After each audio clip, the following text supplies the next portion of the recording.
hirap naman kapag mag-vlog ka na kumakain. Struggle is real.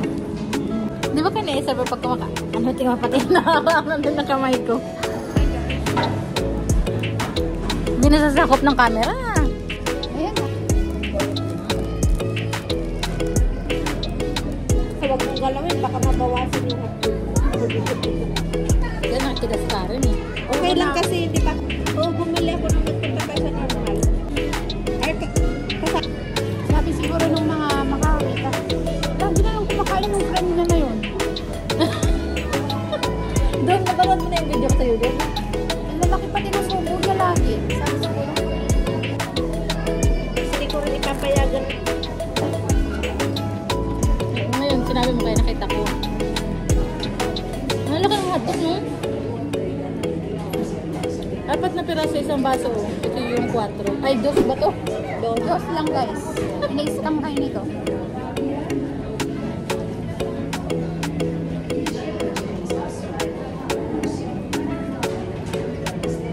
Pangit pala yung onion kasi makalat. Mas maganda yung pickle. Sarap naman. Ano ba? Iba na to guys. Napano yung sausage ko ng ang taba. Ito mamaya may nagtitin ko yung lalaki.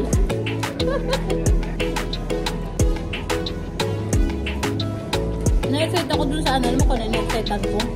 Yung Pyrex ba yun? Kasi nag-legit lang ko. Eto. Munta na. Kailan mo na, area ka. Dumaan kami na sa bahay, marami kami. Uwi na ako. Sabi mo, titignan mo yung sofa. Uwi na pala kasi ano, sabi na yun. Ala, tulong mo kami mag-asal. Kasi ang bulay, tanga. Nga, paano pag pinati-hati nila? Hindi ng tinapay, parang nagkakulong tinapay. Ang kaumay, ang sinapit. Kala ko nagkasagdan ng Pilipino. Hala, bakit basta tumingin na ba ako? May reklamo ulit. Wala, may laway yun ni Meredith. Medyo. Ingay na sa dapat pala yung isa. Tatikman din natin yung Baka sa ice cream. Ketchup lang.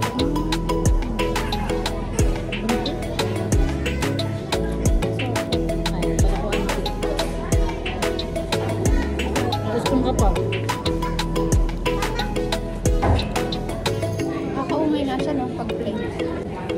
Lagyan ko ng sinapit. Para may cake.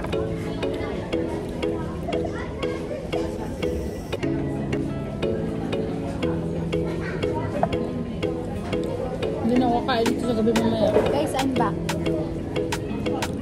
Nag-i-give lang siya ng pagkain. Oo. Pwede ka mag-refill dito guys ng hotdog. Unlimited. Ulit. Dapat nga nag-uusap tayo tungkol doon sa sinasabi daw nila namin. Kasi marami ako nakikita post daw yun. Yung parang 90k na sahod. Ano daw masasabi nyo? Guys, totoo yun. Masahod kami ng 120,000 pesos. Pero, siyempre, gross lang yun. Magkano natitira na lang? Just meal na lang natitira guys. Parang sahod.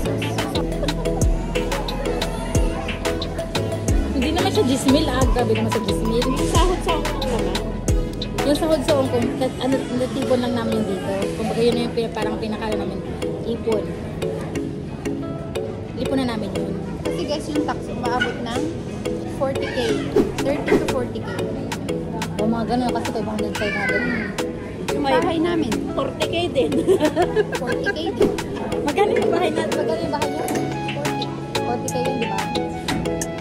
Yung pamasahin namin, 60 euros. Magkano yun? Bon-bon yun ha? 3.6 sabihin mo na minimum. More or less. So 40 plus 40, di 100 na 20k na lang natira. Eh kung alam mo ang sahod niya is 2,000 kasi di ba sabi nila 120 daw. O 2,000, may pag minus mga yun. May matitira pa naman, may matitira pa din. Siyempre guys, yung internet namin, 25 euros. Ganda. 30 sa akin. Pero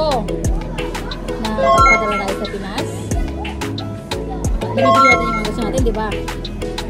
Kaya lang yun guys. Kaya lang, kasi kami natutulot lang sa upay. Kami po, Kasi mas marami kayong naiipon. Wala Kaya yun. rados yun, mga second hand. Uy, mas ano naman yung second hand, matibay, di ba? tapos, Makakapag-travel pa kami. guys, isa yung sa perks ng pagpunta nyo dito sa Finland. Makakapag-travel kayo sa, basta kasama yung country sa Schengen. Siyempre, ang travel namin, budget friendly lang. Pero totoo naman talaga na makakasahod ka ng 120 dito. Oo naman, gross. Minsan sobra pa nga eh. Oo, kasi may mga additional kayo. Pag mahilig kayo mag-club puro, di ba? Bakit mahirap? Yung gusto ko ng ganun, yung ice cream ng parang purple, ay red. May pila. Tapos, Pwede rin sarap kayo, mag-part-time. di ba? Pwede rin mag-part-time dito, guys. Kung gusto nyo. Pero, syempre, matataksan pa rin mo. The more na nagkakaroon kayo ng malaking sahod, the more na lumalaki yung tax nyo. Yung ano nga, naiinis nga ako dun sa HSL natin, dati 55 lang, yung 60 na. Ay, 16 na ba? Oo, 60 na yung ano, dati 55 lang yan. Taon-taon dito tumataas yung mga bilihin, bahay, pamasahe. Hindi ko pinapansin. Yung naganda lang sa amin ngayon, yung mga bahay namin, walang taas no. Hindi nag-increase. Ang kagandahan pa dahil nasa public kami na company. Oo. May mga Shoutout sa aming employer sa Helsinki, City of Helsinki. Yan yung employer namin. Mag-apply kayo doon guys. Marami kayong mga benefits. Ay, wait lang. Kaya mo na mag-entertain sa kanila. Kuha ko yung bantayan nyo kami guys ha. Guys, ito na siya. Dapat guys, ang drinks hindi nire-refill. Nag-refill na naman siya guys. Hoy, bastos ka totoo yun. Nare-refill to, oy. Dito sa IKEA. Pag ipunta kayo dito, unlimited ang wings. Magabayad lang muna kayo syempre sa isa. Kaya pala daming tao sa IKEA Hong Kong dun sa kainan. Pero guys, huwag kayong kukuha ng ice cream. Apa lang ibibigay nila sa inyo. Limitan. Dalat-lat na i-encourage nyo pa rin ba sila pumunta dito? Kung nasaan kayo ngayon, is mas malaki ang sahod, marami kayong benefits, hindi masyadong malaki ang tax nyo.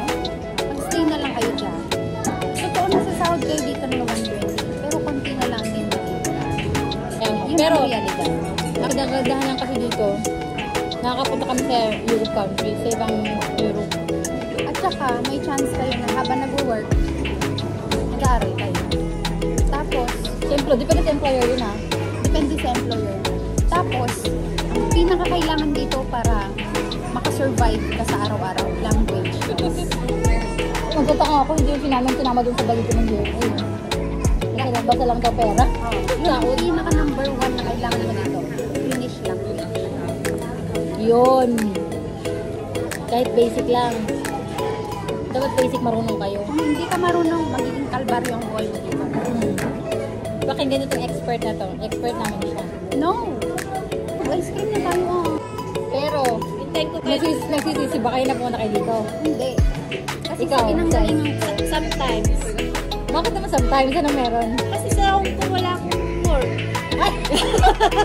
Tapos ang sahod umabot ng 60. Talaga, sa ulo lang yun? Anong, sa sometimes nagsisisi ka, tapos, Sometimes, pag nakakapasyal na ako sa Europe, syempre hindi na ako nagsisisi. Kasi yung talagang ginusto ko naman kaya nagpunta dito, yung makapasyal hindi ka dun pagod sa ano mo. ang pinakagusto ko naman dito is nag-grow ako bilang tao. Kasi sa Hong Kong, naka-stuck lang ako doon. Wala akong growth. Okay. At least parang dito, ano ako kasi utusan ako sa bangko, kung saan. Ako naman, yun din. Yung parang, akala ko hindi ako magkakaroon ng magandang work na, ano ba yung trabaho kasi namin yung caregiver. So parang dun sa Pinas, ang hirap nun, ang hirap dun sa Pinas. Parang kailangan mo muna ng malaking pera para makapag-aral at makapasok sa trabaho. Ay dito hindi. Nag-aral lang kami ng language. Masaya talaga ako dito sa travel. Yun, kaya hindi pa rin kami nag-business dito. at saka yung kasabihan, hindi araw-araw Pasko. Oo, totoo yun. Hindi Maraming araw-araw Pasko. struggles dito guys. Nako. Kailangan malakas loob mo pwedeng mahina loob mo, mumura-murahin ka nila. Pero dahil yung mga alaga namin kasi, Ay, oo. may Alzheimer. Siyempre, Oo pala, iba-iba kami ng department dito. Kasi minsan napupunta kayo sa ibang department. Minsan nga doon, mapupunta ka sa mga baliw, sa mga nanunguto, gano'n. pero part yun ng trabaho namin. Kaya nga. Just don't take it personally. Kaya guys, pumunta pa rin kayo dito. Pumunta kayo dito dahil para marami ng Pinoy dito sa Finland. Tapos sama-sama tayong magdatag ng Jorio sa snow. Uy, pero di ba sabi ni Lucy, isang linggo pa lang tayo nandito na, under sa HSS. So guys, may ice cream na kami. Yung maasim yung tsura. Maasim lang. Parang gelato. Bye! Hoy, pakita mo yung ice cream mo dito sa kanila. Ayan, ito, nabili rin namin ito sa IKEA. Sarap naman. 90? No?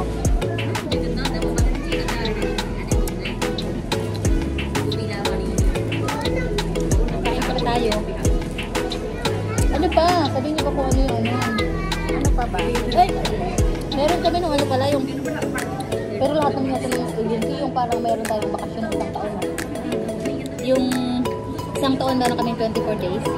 Kaya, na loma or holiday.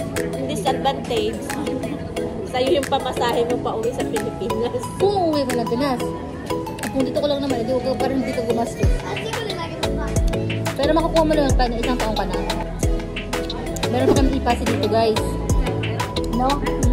Ipasa namin nagagamit namin sa masahe, sa sinihan, minsan sa pagkain, tapos sa gym, tapos sa mga sa sports, sa bowling. Pwede ka pang magpa-spa. Pwede ka rin magpara sa ngipin, pero hindi pa namin. Saan pa ba? Tapos yung schooling pala namin guys, ano lang yung 100 plus ang binabawas sa amin kada saod, no? Sa instructor. Yun lang yung binabayaran, wala nang iba. Yung pag-aaral namin sa employer. Pero yung sa bayad sa instructor sa amin. Oo. Yun, 100 plus lang yun. Buwan-buwan sa amin yung kinukuha. So, Ano pa? Ano pa? Therefore, we conclude maganda pa rin pumunta sa Finland. Sulit. pero karamihan ng mga galing sa mga Middle East, nagre-reklamo sila. Kasi Oo, mostly pala. wala silang mga tax daw doon. Malakas Pero huwag sa- kayong mag-expect ng Tsaka, hindi ba kaya sabi niyo nga na doon, nurse talaga sila para pagdating dito, start sa zero talaga sila. Wala silang, Saan pa sila? Hindi acknowledge ang diploma mo dito. Kahit RN ka, kaya nga, kahit ano pang natapos mo, mag-zero ka. back to zero. Kami sa amin kasi, galing kami Hong Kong, ano lang kami doon, mga nanny, ganun, mga domestic helper. Tapos, nag-serve nila kami dito maging, maging parang mag-aaral muna kami ng caregiver, di ba? Although may certificate ka ng caregiver dun sa Hong Kong, hindi nila acknowledge dito. Mag-uulit ka pa rin. kakaluto na tayo ng tuyo, hindi kagaya sa Hong Kong. Ayo, may sarili na kaming bahay, hawak namin yung oras namin, 8 hours lang yung pasok namin. Tapos, may work-life balance talaga dito. As in, yun yung wala doon sa Hong Kong. Minsan 4 days a week lang. Minsan papasok ka ng 2 days, off ka na naman ng 1 day, papasok ka kinabukasan, ganun. Tapos yung holiday dito, double pay. Double pay dito. Pati Sunday. Sunday pati, double pay dito. Saturday may percentage. Tapos after 6, meron pa rin, di ba? Kahit weekdays. After 6, meron pa din. Kasi simula 6 p.m., considered na yun as night shift. Gusto talaga namin na maraming Pinoy na rin dito para ma-experience rin yung kung ano yung experience namin. Although nahihirapan kami sa language, nakakasurvive naman kami. Nakakasurvive kami sa araw-araw, tapos nag-improve naman yung Finnish namin. Uy, Kung dati, 3 salita. Ngayon medyo 5 naman. Lamig na. Tapos naupuan ko yata yung kapitol. Kaya naman pala nalalaman. Sa likod ko. mas masarap nga ang puti. Pali tayo. Hindi dila.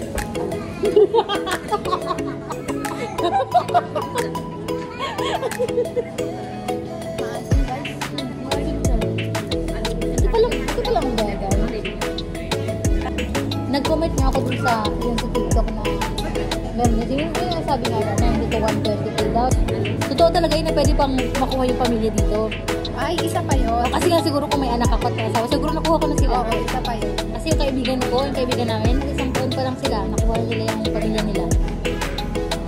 Sabi ng mga taga-rito sa TikTok, bakit sila nangunguha ng employee sa Pilipinas tapos nagtatanggal sila dito? Oo nga, hindi na nakakapagtaka. Pero meron din kasi kami kakilala, di ba yung kakilala nyo hindi sila Joanne? Kanila wala naman daw layoff, di ba? Baka depende lang sa iyo, sa ano yun, sa employer. Pag-public. Eh, public naman tayo eh. So, sa atin na.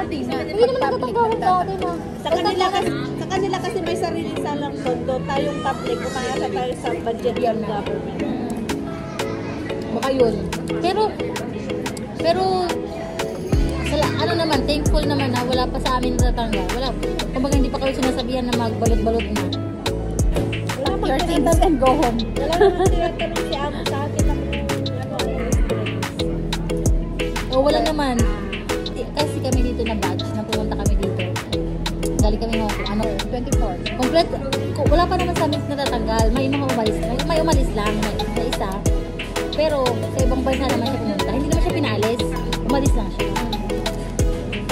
Tapos yung sahod namin, tumataas naman. Diba? Tumataas naman, guys. Tumataas. Dati pumunta lang kami dito. O, ano lang. Tapos ngayon tumaas ng, hanggang sa tumaas. Siguro, nakatatlong beses, no? O, nung kararating ko dito, nadidisappoint ako kasi kapareho lang yung sahod ko sa Hong Kong.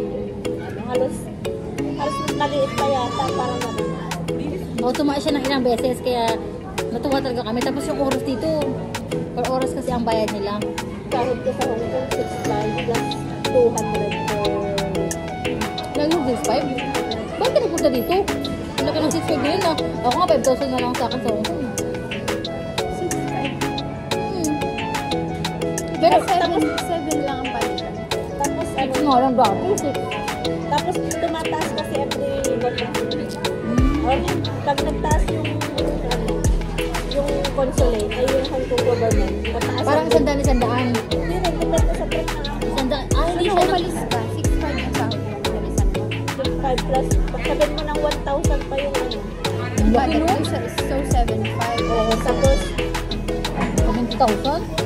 kung hindi naman, mga mahigit 50 naman. More or less 45.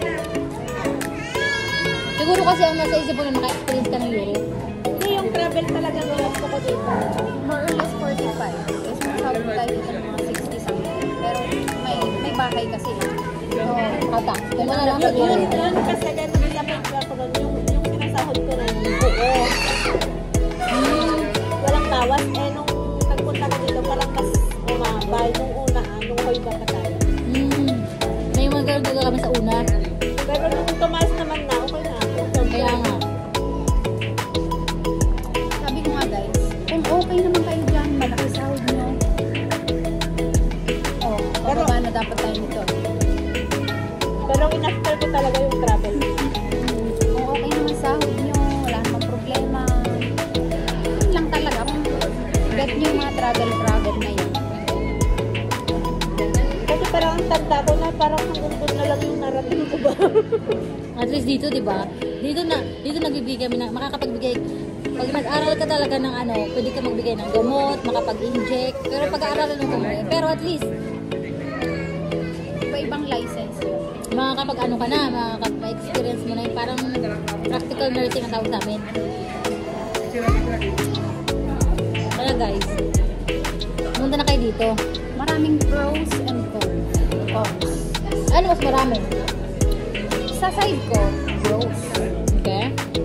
Siyempre, depende yun sa point of view mo. Kaya bilang tao, bilang sa experience mo, bilang sa buhay mo.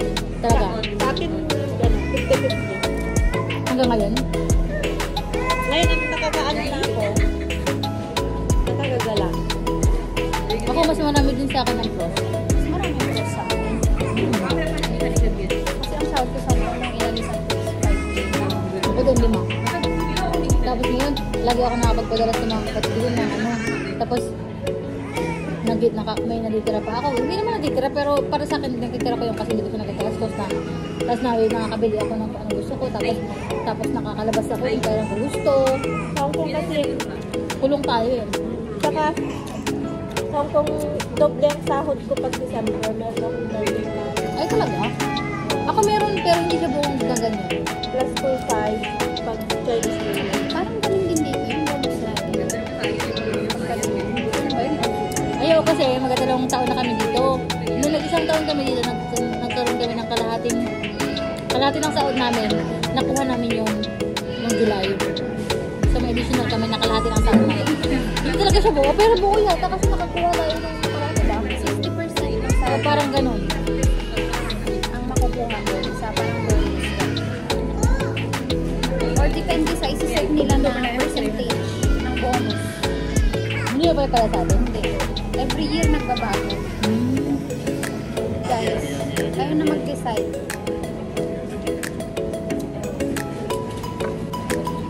Kayo na mag-decide, okay?